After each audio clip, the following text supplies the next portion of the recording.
Classes continue as usual until the end of week 13, 9th of May. Week 14 and 15 are official exam weeks. The exam timetable is released by the end of week 12.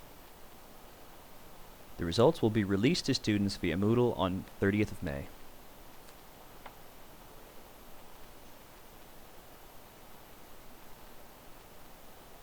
Examinations are held in accordance with the exam timetable. Academic demands on students are taken into consideration. No student will be required to sit more than 2 exams in one day.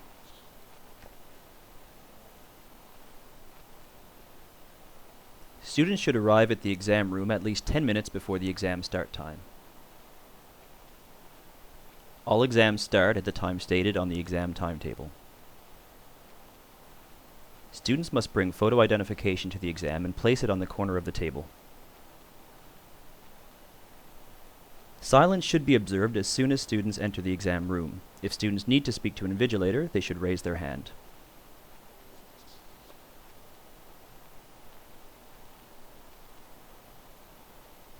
The first 10 minutes of every exam is reading time. Students are not allowed to write during reading time. Your teacher will be in the exam room during reading time only and can answer any questions you have about the exam. 2 other invigilators are present throughout the exam. Invigilator equals trained exam supervisor.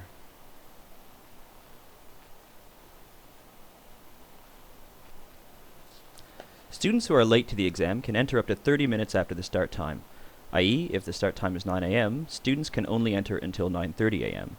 Students arriving after the 30-minute cutoff will not be permitted to enter.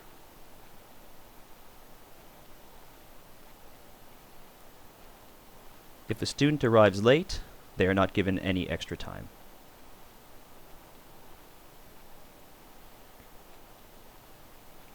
If you are sick for your exam, you must provide a medical certificate within 24 hours of the exam start and time. If the exam is on a Friday, it is acceptable to produce a medical certificate before 10 a.m. on the following Monday.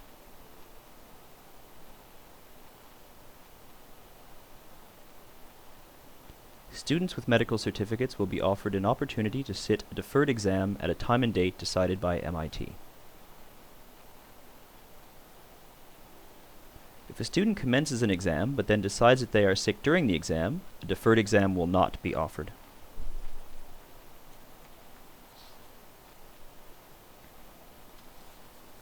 Students are not permitted to leave during the first 30 minutes of an exam. After this, students may request to go to the bathroom by raising their hand and asking an invigilator to accompany them. Students who finish the exam early may leave quietly. However, students may not leave during the last 15 minutes of the exam, as this disturbs other students trying to finish their work.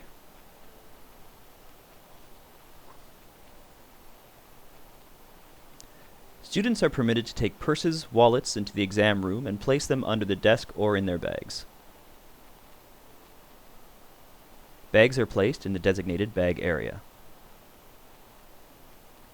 Students are permitted to take pens, pencils, and erasers into the exam room. Pencil cases must be placed underneath the desk. Material which is permitted for use during the exam, for example notes, textbooks, calculators, will be specified by the teacher prior to the exam.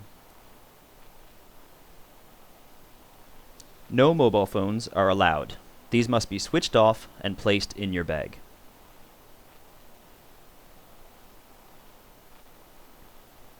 Students are not allowed to bring food or drinks into the exam.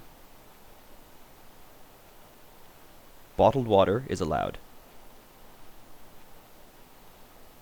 Students may not lend or share equipment during the exam. Please ensure you have the equipment you need.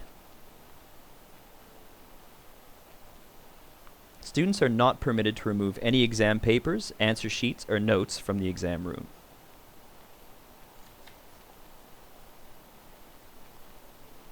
Academic misconduct includes, but is not limited to, looking at other students' work, using electronic devices with stored text, using notes written on such items as watches, calculator covers, rulers, clothing, or skin, having an authorized material on the desk, allowing another student to sit the exam, signaling or other communication between students, attempting to photograph or remove examination materials, attempting to access unauthorized materials in bathrooms or toilets.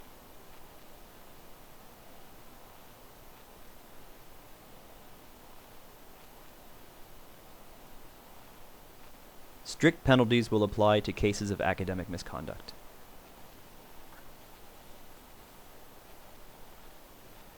Reasonable adjustment is the process used to ensure that a student with documented needs is still able to attempt the assessment by the modification or adjustment of the assessment. If you think you are eligible for reasonable adjustment, please see your teacher or Vanessa Richardson-Newton, Student Liaison Officer.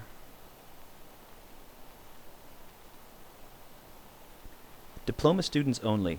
Students may be awarded the right to sit a supplementary examination if the student's final mark is in the range of 45 to 49%, and the student has failed only one subject in the trimester, or it is the student's final trimester of study. Eligibility for supplementary exams will be decided by the academic coordinators.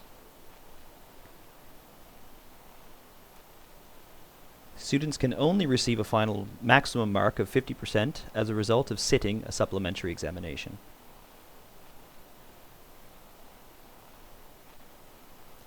Results will be released to students via Moodle on 30th of May. Any discrepancies over marks must be addressed within 5 days of assessment results release. This means you will not be able to request remarks for earlier assessments, as these should have been discussed during trimester.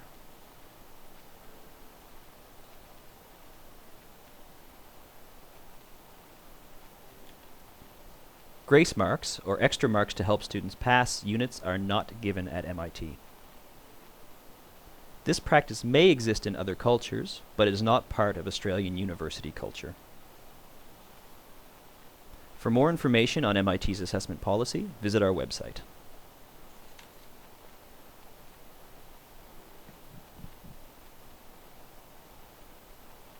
Continuing students must be ready to start classes on Monday, week 1, the 9th of June.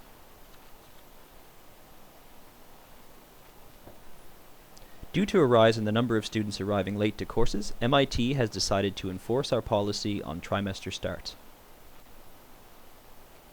Continuing students must register on Thursday the 5th or Friday the 6th of June. Registration equals collection of timetable and book lists, payments of course fees. MIT will not email timetables to students. Students who register after these dates will incur a late registration fee. Students who fail to register before the end of week 1, Friday the 13th of June, will not be permitted to study in trimester 2 and will need to defer their studies until trimester 3. Please ensure you are ready to start classes on time and have your course books and materials.